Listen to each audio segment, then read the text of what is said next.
Je sors de Goma dans un hélicoptère militaire de la Monique qui amène les aliments au casque bleu indien à Nyabiondo.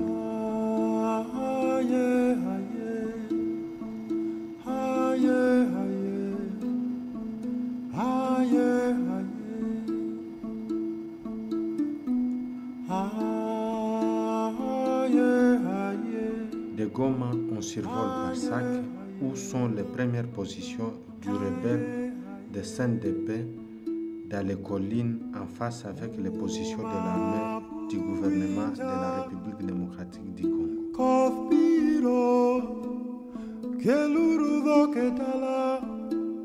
Au nord-ouest de Sake, c'est la route de Nyabiondo en passant par le territoire contrôlé par les Saint-Dépé jusqu'à Nyabiondo où sont les Maïmaï.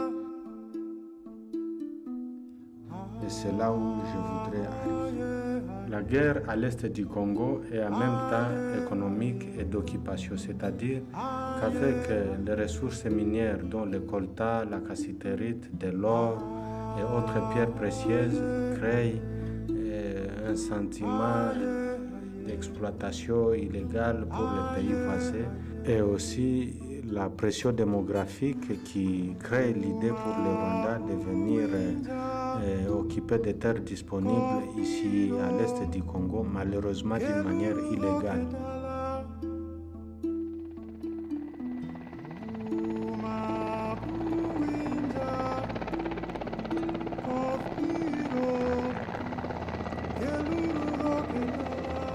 En 1996, c'est la guerre dite guerre de libération avec Mzee Laurent Désiré Kabila appuyé par le FPR jadis l'armée rwandaise.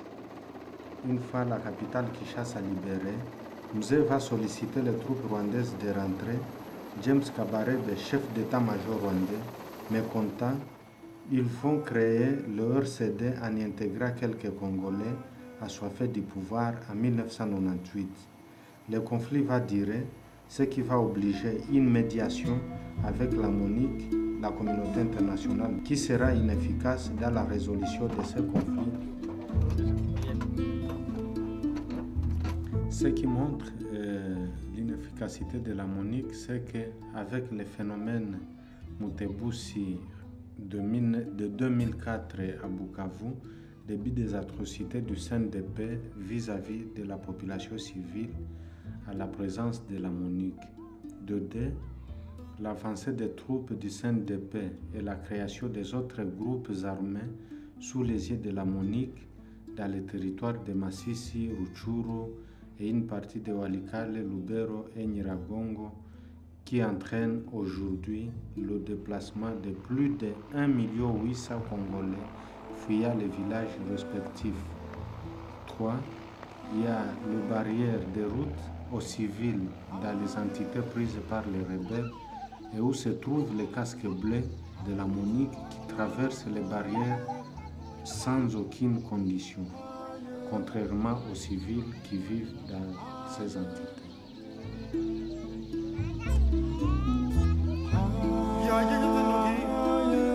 De toutes ces guerres, le territoire de Masisi et plus particulièrement Nyabiondo est la cité la plus touchée. La population civile considérée comme le bouclier humain entre les groupes armés en affrontement. Les infrastructures détruites telles que les écoles, la route, les églises, les hôpitaux, l'usine d'Iteki de Nyabiondo et les plantations agricoles abandonnées ainsi que la démolition du barrage électrique de Nyabiondo. La circulation intense des armes dans la cité de Nyabiondo qui empêche les civils un travail libre et efficace.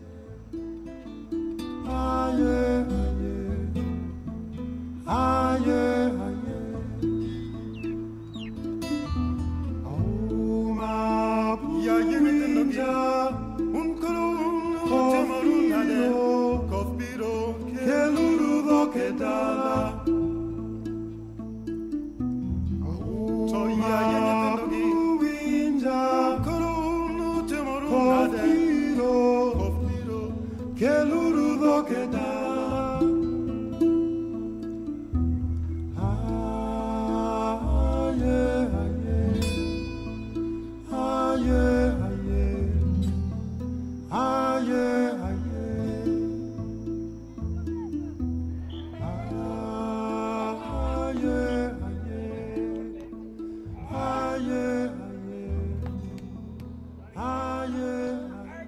sont les casques bleus indiens qui vivent dans l'usine du Teki. Ils sont là, stand-by, enfermés dans les enclos, sans contact avec la population dont ils sont censés les protéger. Ils s'occupent plus de leur vie quotidienne au sein du camp sans se soucier de la population qui toujours s'habite à des problèmes. Ils sont là donc pour leur salaire et le manger et le sport. Et c'est tout.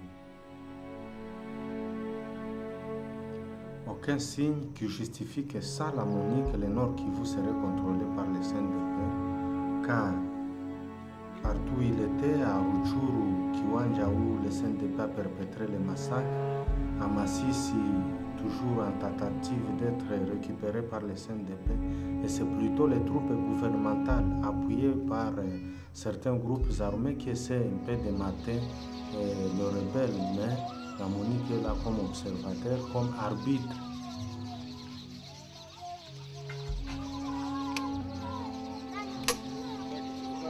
Para manake kusema juu kusali kwa maskini asiweza kutumia mkazi ya soda basi nikashifundaka hii kazi miaka hiyo 2 vita ndio naacha ndio tumeshawa kama maskini hivi bwana tengeneza mambebla bwana kutengeneza hivi basi bwana mafiga lile vitu natengeneza kazi. Kazi ni kutafuta kazi, basi nishakuwa maskini, basi nitapropose nini?